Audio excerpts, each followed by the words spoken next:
heard enough. Signal gatecrasher. Take it down.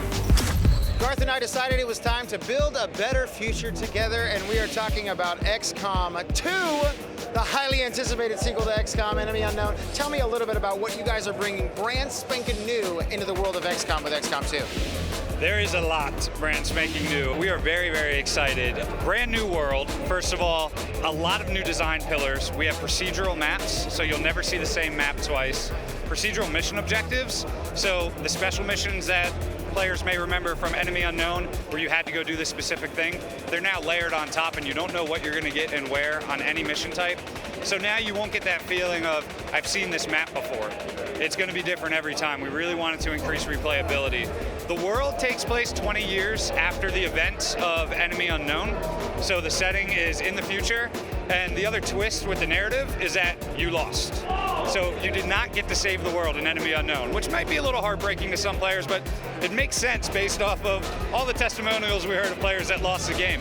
And you know, it really was an opportunity to stack the odds even more so against the player and say, you know what, you lost a lot when playing Enemy Unknown. Here, you have to rebuild the resistance.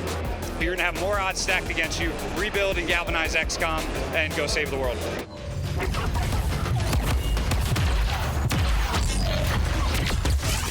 We're PC only right now for XCOM 2, and we're doing that for a variety of reasons. Firaxis has a very strong pedigree in PC, and there are some other design features that we really wanted to push, such as modding.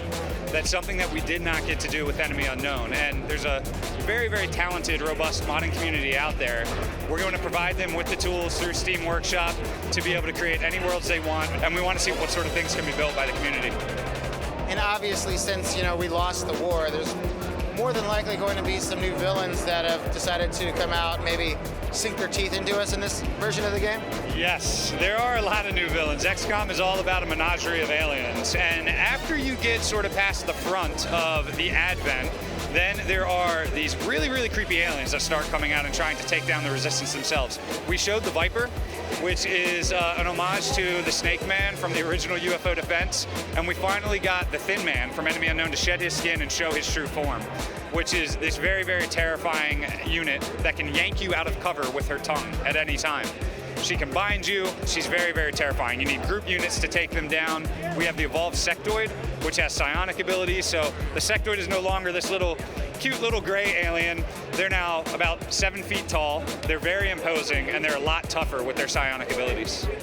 They've had 20 years to evolve. They've had 20 years to get stronger. So it's going to be more of a challenge to the player. You really, really need group tactics and smart thinking to be able to take them down.